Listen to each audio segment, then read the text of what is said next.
2024년 8월 7일 말씀 묵상하겠습니다. 함께 기도하겠습니다.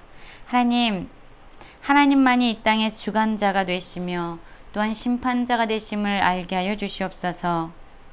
우리의 업적이나 우리의 재물이나 우상을 섬기지 않게 하시고 오직 하나님만 의지하는 자 되게 하여 주시옵소서. 예수님 이름으로 기도했습니다. 아멘. 오늘의 말씀은 예레미야 47장 1절부터 48장 10절까지의 말씀입니다. 말씀을 함께 살펴보시기 전에 개인적으로 말씀을 꼭 읽으시고 묵상하는 시간 가지시기 바랍니다. 47장 1절입니다. 바로가 가사를 치기 전 블레셋 사람에 대하여 선지자 엘리야에게만 여호와의 말씀이니라. 여호와께서 이와 같이 말씀하시되 보라, 물이 북쪽에서 일어나 물결치는 시내를 이루어 그 땅과 그 중에 있는 모든 것과 그 성읍과 거기에 사는 자들을 휩쓸리니 사람들이 부르짖으며 그 땅 모든 주민이 울부짖으리라 라는 말씀으로 시작하고 있습니다. 우리는 어제 하나님께서 유다 백성뿐만 아니라 애굽을 향해서 심판을 선고하시는 내용에 대해서 살펴보았습니다. 그리고 오늘은요, 애굽을 넘어서 또한 블레셋에 임하는 하나님의 심판이 예고되어져 있습니다. 여러분, 이 블레셋은 어떤 나라입니까? 사실 이 블레셋은요, 이스라엘 백성들과 오래전부터 적대적인 관계에 있는 나라였습니다. 사사시대 삼손의 이야기, 그때도 블레셋이 등장하고요. 또한 사울 왕과 다윗 왕에 이르기까지 블레셋은 이스라엘 백성의 적대국으로 끊임없이 등장하는 나라입니다.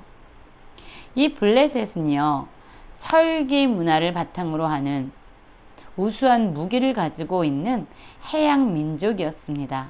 아주 강력한 나라였고요. 또한 하나님의 백성이 이스라엘 백성들을 못살게 핍박하고 괴롭히면서 하나님이 아닌 우상을 섬기는 대표적인 나라였습니다. 하나님은 오늘 말씀 가운데서 이 블레셋을 향한 심판을 예고하고 계십니다. 이 블레셋 역시 북쪽에서 일어나는 바벨론에 의해서 심판을 당하게 됩니다. 그 심판이 얼마나 혹독했는지 그 주민들은 울부짖게 되고요. 그리고 군마의 발굽소리, 달리는 병거의 바퀴가 진동하는 소리 때문에 아버지의 손맥이 풀려서 자기 자녀를 돌보지 못한다라고 말하고 있습니다. 아버지는 자녀들을 돌볼 수 없고요. 또한 자녀들은 의지할 수 있는 대상이 없어진 겁니다. 그들을 침략하는 그 바벨론의 기세가 워낙 압도적이고 강력했기 때문에 이들은 힘없이 울부짖는 그런 상황에 놓이게 되는 겁니다. 그뿐만 아니죠. 두로와 시돈과 같은 블레셋의 우방국들 역시 그들을 도와주지 않습니다. 그들을 도와줄 수 있는 모든 나라들을 하나님은 다 끊어버리신다라고 말씀하고 있습니다. 그리고 이 심판, 블레셋을 향한 하나님의 심판은 쉬지 않고 잠잠하지 아니하고 하나님의 뜻을 이루기까지 계속적으로 이루어지게 될 것이다 라고 말씀하고 있어요. 여러분, 그렇습니다. 하나님은요, 온 세상의 주관자가 되실 뿐만 아니라 또한 심판자가 되십니다. 유다 백성뿐만 아니라 강대한 나라인 애굽, 그리고 그 애굽을 넘어서 이스라엘 백성을 끊임없이 괴롭혔던 블레셋까지 하나님은 그들의 악행을 바라보고 계시고 그들의 죄악에 대한 합당한 심판을 내리시는 분입니다. 블레셋뿐만 아니죠. 48장 1절을 보면 모압에 대해서도 하나님의 심판이 예고됩니다. 모압에 관한 것이라 만군의 여호와 이스라엘 하나님께서 이와 같이 말씀하시되 오라 느보요, 그가 유린당하였도다. 기라다임이 수치를 당하고 점령되었고 미스갑이 수치를 당하여 파괴되었으니. 그렇습니다. 모압의 대표적인 성읍들을 하나하나 언급하면서 하나님은 그들이 유린당하고 점령당하고 수치를 당하게 될 것이라고 말씀하고 있습니다. 그래서 그 땅은요, 노랫소리가 없어지고요. 그리고 부르짖는 소리와 황폐함과 파멸을 당하게 된다라고 말하고 있습니다. 3절에 이렇게 말씀하고 있지요. 호로나임에서 부르짖는 소리와 황폐와 큰 파멸이로다. 모압이 멸망당하여 그 어린이들의 부르짖음이 들리는도다. 어린 아이까지 하나님의 심판이 엄중하게 이루어지기 때문에 어린 아이들까지 부르짖음으로 울부짖고 있습니다. 계속적으로 반복적으로 사용되고 있어요.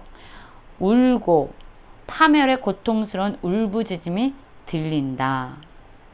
부르짖는 소리가 있다. 황폐와 큰 파멸이 있다. 라고 말씀하고 있습니다. 그렇습니다. 하나님이 심판하시는 그때는요, 진정 고통스럽고 울부짖음과 부르짖는 탄식의 소리로 온 세상은 가득 차게 될 겁니다.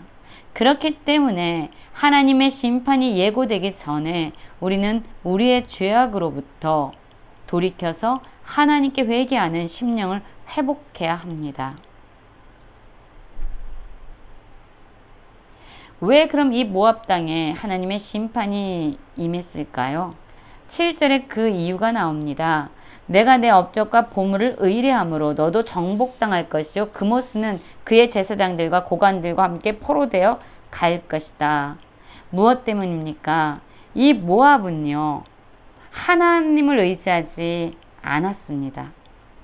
그들이 의지하는 것은 그들의 업적 그리고 그들이 소유하고 있는 보물들을 의지하고 있었습니다. 하나님을 믿지 아니하고 오히려 그들은 그모스라는 우상을 숭배하고 있습니다.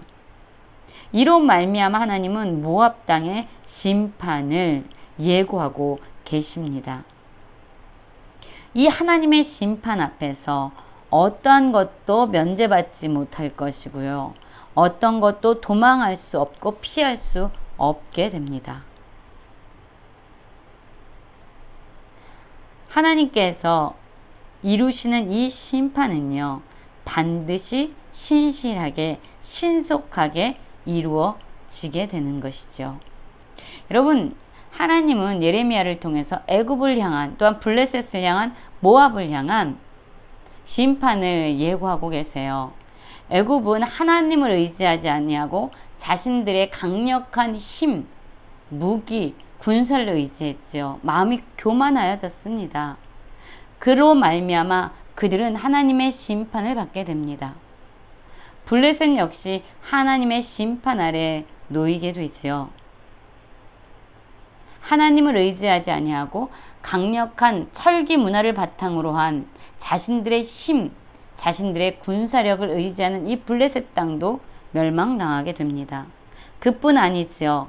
하나님이 아니라 자신이 쌓아놓은 업적과 또한 보물과 그모스라는 우상을 숭배하는 이 모압 땅 역시 하나님 앞에서 철저한 심판을 받게 됩니다. 여러분, 우리가 두려워해야 될 진정한 심판자는 바로 살아계신 하나님이십니다.